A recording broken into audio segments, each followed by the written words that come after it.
Espiritismo e Evangelho, com Gilton Carlos. Estamos falando da virtude que encanta e desarma os mecanismos do mal, no curto e no longo prazo. Ela faz a harmonia se estabelecer em seu derredor. A brandura é doce, afável, não se desgasta energicamente. Aprendei de mim que sou brando, foi o que nos disse Jesus. Eu sou Gilton Carlos e aqui no Espiritismo e Evangelho nós falamos a você que gosta das ideias espíritas, dos temas de interesse da alma humana e sempre do Evangelho de Jesus. No episódio de hoje nós vamos falar sobre a brandura. É por 1/4 de hora.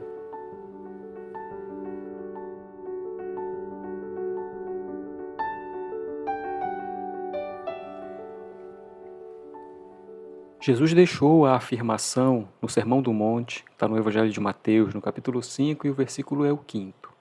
Bem-aventurados os que são brandos, porque possuirão a terra. A brandura, ela é uma atitude ou uma virtude que se caracteriza pela calma, pela amenidade, pela tranquilidade nas relações. Não deve ser entendida como passividade, como hesitação, como ociosidade até. Quando Jesus ele exorta a brandura, ele está falando sobre as almas equilibradas.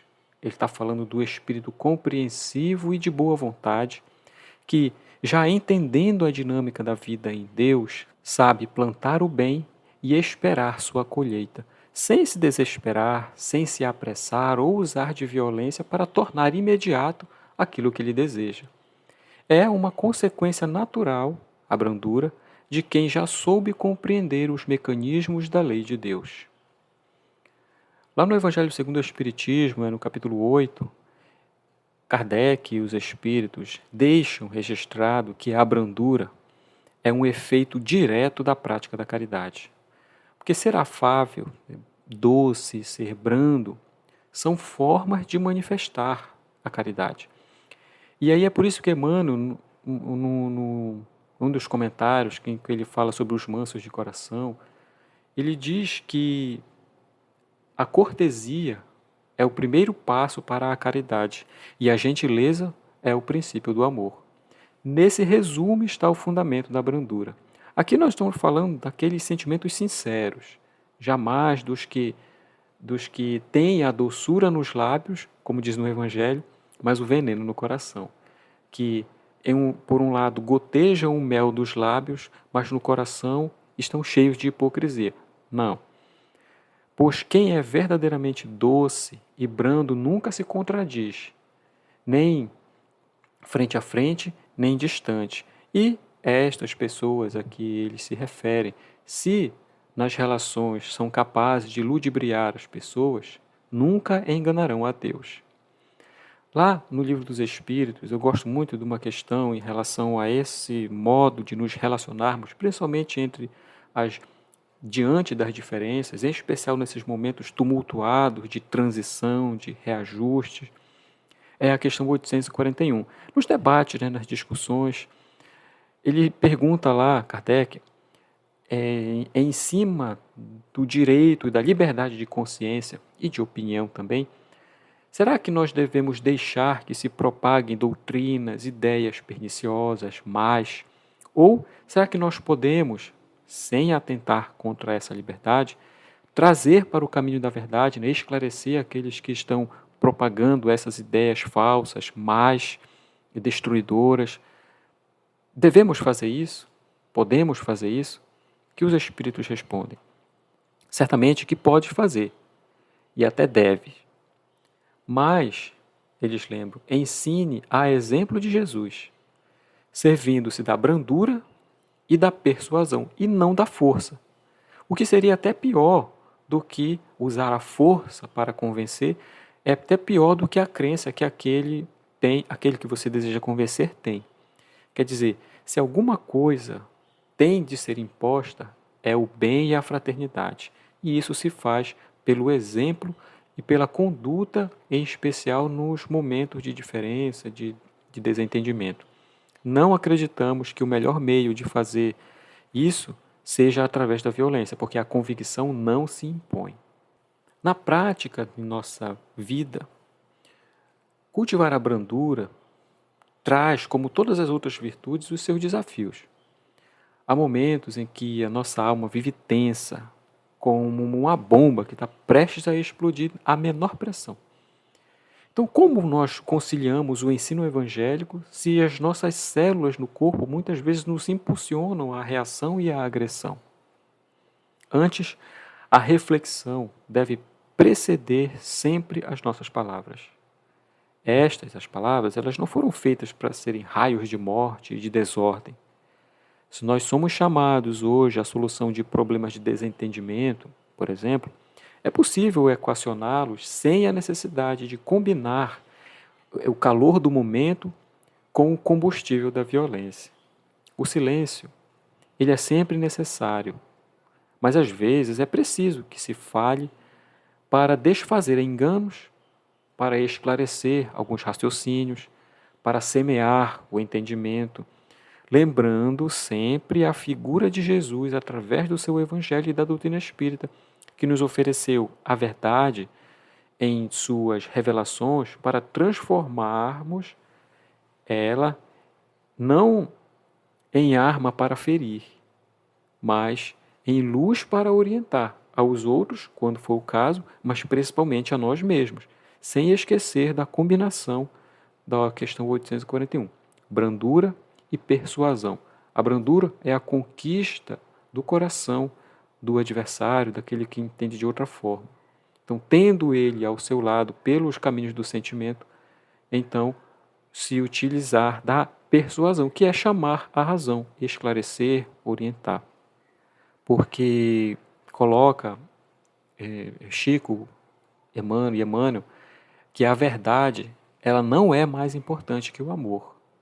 O amor vem sempre primeiro. Para fechar, vamos recordar uma história. Ela está no livro As Parábolas de Lucas, de Kenneth Bailey. Vou deixar as referências lá no post quando eu colocar esse episódio. Que diz de um certo homem que tinha 2 filhos. E mostra nessa história a forma de lidar com brandura, com amenidade, com amor até com os nossos irmãos. Um era rico e o outro era pobre. O filho rico não tinha herdeiros, enquanto o filho pobre foi abençoado com muitos filhos e muitas filhas. Com o passar do tempo, o pai, judeu, caiu enfermo. Ele estava certo de que não viveria mais que uma semana. Por isso, num sábado, ele chamou os seus filhos para estarem ao seu lado e deu a cada um metade da terra que ele tinha como herança. E depois disso ele morreu. Antes do pôr do sol, seus filhos o sepultaram com respeito, como manda a tradição. E naquela noite, porém, o filho rico, ele não conseguiu dormir, porque pensava da seguinte forma: o meu pai não foi justo. Eu sou rico e o meu irmão é pobre. Eu tenho pão suficiente até de sobra, enquanto os filhos do meu irmão comem um dia e confiam em Deus para lhes alimentar no seguinte. Já sei, preciso mudar o marco que o nosso pai colocou no meio das terras, de forma que o meu irmão tenha uma parte maior. Ah, pensa ele, mas ele não pode me ver, porque se o ver, ficará envergonhado. Vou me levantar de madrugada, antes do sol nascer, e vou mudar o marco. E assim, então, ele adormeceu, e o sono foi tranquilo e seguro. Mas, ao mesmo tempo, do outro lado, o irmão pobre também não conseguia dormir. Enquanto ele estava deitado, inquieto na sua cama, ele pensava consigo mesmo: o meu pai fez uma coisa que não foi justa. Eu estou aqui, rodeado de alegria de muitos filhos e muitas filhas, enquanto o meu irmão diariamente enfrenta a vergonha de não ter nenhum herdeiro que ostentem o seu nome, nem filhas para lhe consolar na velhice. Ele que devia possuir a terra de nosso pai.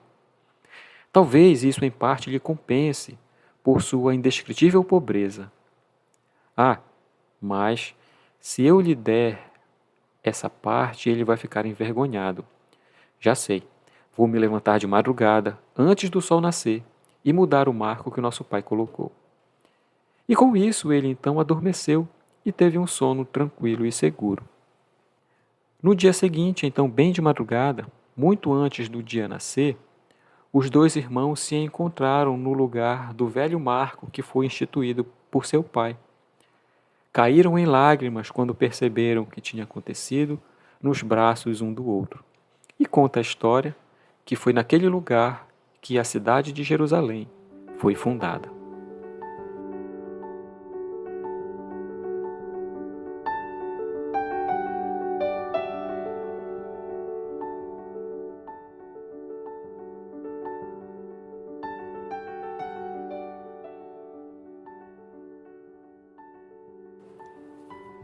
Gente, muito obrigado por estarem acompanhando, por estar esses minutos aqui. Eu quero convidar cada um de vocês para o nosso próximo episódio. Se você gostou, continue seguindo a gente lá no Instagram, onde podemos interagir melhor. Lembrando, é o @Espiritismo e Evangelho, ou pode ser também no pessoal, como eu sempre digo, @GiltonK. E na postagem lá vão estar as referências, incluindo essa história aqui, que eu utilizei para elaborar esse episódio. Mais uma vez, um abraço a todos e que Jesus nos abençoe.